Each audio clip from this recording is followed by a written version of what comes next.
चिड़िया कमज़ोर ज़रूर थी, लेकिन वो बहुत बुद्धिमान थी। उसके दो बच्चे थे, बेटे का नाम पीकू और बेटी गुड़िया। दोनों बच्चे बहुत लायक थे, वो सब कुछ अच्छे से सीख रहे थे। गुड़िया और पीकू, कल का सबक याद है ना? हाँ मम्मा, मुझे सब याद है। भोजन लेने के लिए ऊंची उड़ान लेनी होती है। और गुड़िया बेटी, घोंसला कैसे बनाया जाता है? चिड़िया का एक पड़ोसी था, गोरी कौवी, जिसका भी एक बेटा था, पर वो बहुत नालायक था, जो पढ़ाई में बिल्कुल रुचि नहीं रखता था। गौरी की माँ आई हुई होती है, जो गौरी से कहती है, बेटी, जग्गू कुछ पढ़ता भी है या सारा दिन आवारा ही फिरता है? ना माँ, जग्गू ना तो पढ़ता है ना ही कुछ सीखता है। तुम्हारी पड़ोसन के बच्चों ने सब सीख लिया है। माँ, वो चिड़िया सब पढ़ी लिखी है। अगर आपने भी मुझे कुछ पढ़ाया होता तो मैं भी जग्गू को पढ़ा पाती। मैंने तुम्हें पढ़ाने की बहुत कोशिश की थी बेटी, मगर तुम बैग लेके जंगल में चली जाया करती थी और वहाँ तितलियों से खेल के वापस आ जाती थी। फिर एक दिन गोरी कौवी अपने बेटे को साथ लेकर चिड़िया के पास जाती है। रानी, तुमको तो पता है मैं पढ़ी लिखी नहीं हूँ। अगर तुम कुछ देर मेरे बेटे को पढ़ा दिया करोगी तो मैं तुम्हें कुछ दाने या कुछ पैसे दे दिया करूँगी। गौरी बहन, आप पड़ोसन है मेरी, मैं जग्गू को फ्री में ही पढ़ा दिया करूँगी। कल से आप इसे मेरे पास भेज देना। अरे वाह जग्गू, हम लोग इकट्ठी बैठ के पढ़ा करेंगे और साथ खेला भी करेंगे। मगर जग्गू चुप था। ऐसा लग रहा था उसे पढ़ने पढ़ाने वाली बातें अच्छी नहीं लग रही थीं। दूसरे दिन गौरी अपने बेटे से कहती है, जग्गू चलो जल्दी करो, अपना बैग उठाओ और पढ़ने जाओ। मम्मा, मैं नहीं जाऊंगा, मेरा दिल नहीं कर रहा। मगर गौरी उसे जबरदस्ती भेज देती है। रानी नदी पर बैठी हुई थी और गुड़िया और पीकू घर पर बैठे पढ़ रहे थे। मुझे पानी पीना है, मुझे पानी दो। जग्गू भैया, मैं अभी आपको पानी लाकर देती हूँ। गुड़िया रसोई में जाती है और एक गिलास पानी लाकर जग्गू को दे देती है। जग्गू जानबूझकर पानी कुकू की किताब पे गिरा देता है। जग्गू जग्गू, ये क्या किया तुमने? तुमने मेरी सारी किताब गीली कर दी। मैंने जानबूझकर नहीं किया, बस गिर गया। रानी भी घर आ जाती है। मम्मा मम्मा, देखें, जग्गू भैया ने कुकू की किताब पे पानी गिरा दिया है। कोई बात नहीं बेटा, सूख जाएगा। जग्गू बेटा, आज का सबक याद कर लो। हमें भोजन लाने के लिए घने जंगल में जाना होता है और घोंसला बनाने के लिए सूखी लकड़ियाँ, पत्ते और घास की ज़रूरत होती है। मैंने याद कर लिया, अब मैं जाऊँ? कल सबक याद करके आना, अब आप जाओ। फिर जग्गू घर चला जाता है। वो पढ़ने के बजाय वीडियो गेम खेलने लगता है और रात में भी जल्दी सो जाता है। अगले दिन रानी जग्गू से कल वाला सबक सुनती है। जग्गू, जल्दी से बताओ, घोंसला कैसे बनता है?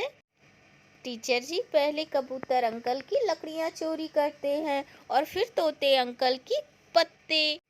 ये सुनकर चिड़िया हंसने लग जाती है। बेटा, आपके मम्मी पापा ने हमेशा चोरियाँ की हैं, इसलिए आपने ये सीखा है। पानी, मुझे पानी पीना है। रानी रसोई में जाती है और जग्गू के लिए पानी लेकर आती है, मगर जग्गू ग्लास पकड़ने के बजाय सारा पानी गुड़िया की किताब पे गिरा देता है। मम्मा मम्मा, जग्गू बहुत बुरा है। कल इसने भाई की किताब खराब की और आज मेरी किताब में पानी गिरा दिया है। गुस्से में रानी जग्गू के एक कसकी लगा देती है। हर समय शरारत करते हो, तुम्हारी मम्मा ने तुम्हें यहाँ पढ़ने के लिए भेजा है। गंदी गंदी चिड़िया, कमजोर चिड़िया, छोटी चिड़िया, तुमने मुझे मारा है। मैं अभी मम्मा को जाकर बताता हूँ। रोता हुआ जग्गू कौवा घर चला जाता है। मम्मा, जो इसने अपनी मम्मा से सीखा है वो कभी नहीं भूलेगा। गौरी आंटी आपको ऐसे ही कहती है ना, इसलिए इसने भी आपको कहा है। हाँ बच्चों, माँ बाप का असर तो संतान पर होता ही है। मम्मा मम्मा, उस कमजोर चिड़िया ने मारा मुझे, यहाँ मारा।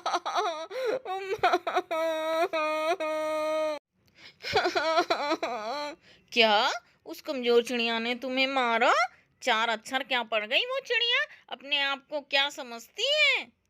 गुस्से में गौरी झाड़ू उठाकर घर से भागती है। छोटी चिड़िया, मैंने तुम्हें जग्गू को तुम्हारे पास पढ़ने के लिए क्या भेज दिया कि तुम अपने आप को क्या समझने लगी। अभी मैं तुम्हारी सारी टीचिंग निकालती हूँ। गौरी रानी को झाड़ू से मारने लगती है। छोड़ो छोड़ो मुझे, मुझे मेरे बच्चों के सामने रुस्वा मत करो। छोड़ो मेरी मम्मा को, छोड़ो, छोड़ दो मेरी मम्मा को। गौरी आंटी आप बहुत बुरी है, छोड़ो।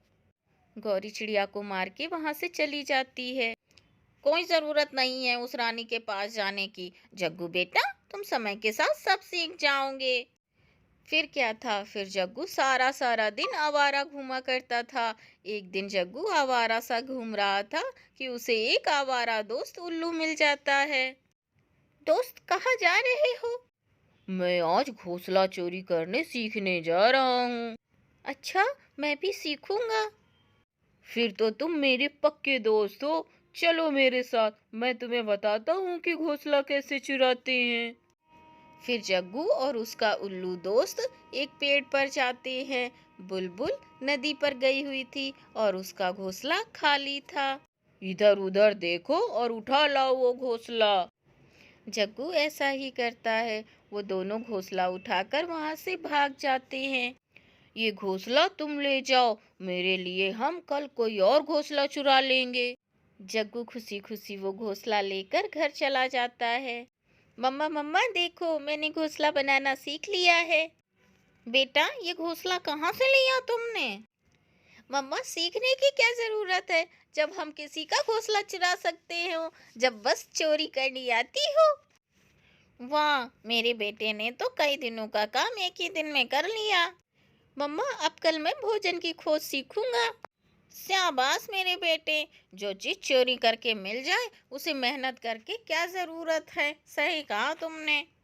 फिर दूसरे दिन जग्गू अपने नए दोस्त उल्लू के साथ भोजन चोरी करने जाता है। बूढ़ी फाख्ता बैठी हुई थी। जग्गू और उसका उल्लू दोस्त पीछे से जाते हैं और उसका भोजन चुरा के भाग जाते हैं। बस इतना सा काम होता है, कर ली ना भोजन चोरी। अगर तुम उस चिड़िया से पढ़ती रहती तो जाने कितने दिनों में भोजन खोजना सीखते। ये तो बहुत आसान है, मम्मा तो बहुत खुश होंगी। फिर जग्गू अपना पहला कमाया हुआ भोजन घर लेकर जाता है। मम्मा मम्मा देखो, मैंने भोजन की खोज भी सीख ली है। मैं पहले दिन ही इतना सारा भोजन लेकर आया हूँ। मेरे बेटे ने तो सब सीख लिया है। गौरी भागी भागी रानी के पास जाती है। चिड़िया चिड़िया, मेरे बेटे ने सब सीख लिया है, घोंसला कैसे बनाते हैं और भोजन की खोज कैसे करते हैं। पर तुमसे बिल्कुल अलग तरीके से मेरे बेटे ने सब सीख लिया है। मैं तुम्हारे जैसे फिजूल पक्षियों से बात नहीं करती। फिर एक दिन जग्गू कौवा अकेले ही घोंसला चोरी करने की प्रैक्टिस दिन में ही शुरू कर देता है। वह चील के घोंसले के पास जाता है और उसके अंडे उठाकर नीचे फेंक देता है। और जैसे ही वो चील का घोंसला लेकर पीछे मुड़ता है, चील आ जाती है। जालिम कहीं के, मैंने बहुत ही पाप किए होंगे, लेकिन मैंने आज तक किसी के अंडे नहीं तोड़े। ये तुमने क्या किया है? तुमने मेरे दोनों अंडे ही तोड़ दिए। फिर चील जग्गू को पकड़ लेती है। प्लीज प्लीज आंटी, मैं तो घोंसला चुराने की प्रैक्टिस कर रहा था। मगर चील मार मार कर जग्गू कौवे को जान से ही मार देती है और फिर उसे खा लेती है। और फिर गौरी कौवी सारी उम्र रोती रहती है। जबकि चिड़िया के बच्चे कामयाब, मेहनती और सच्चे पक्षी बनते हैं, क्योंकि उनकी मम्मा ने उन्हें मेहनत करना सिखाया था। तो प्यारे दोस्तों, कैसी लगी आपको हमारी ये स्टोरी? हमारे को कमेंट करके ज़रूर बताएं, और अच्छी लगी हो तो प्लीज़ लाइक शेयर और सब्सक्राइब करें।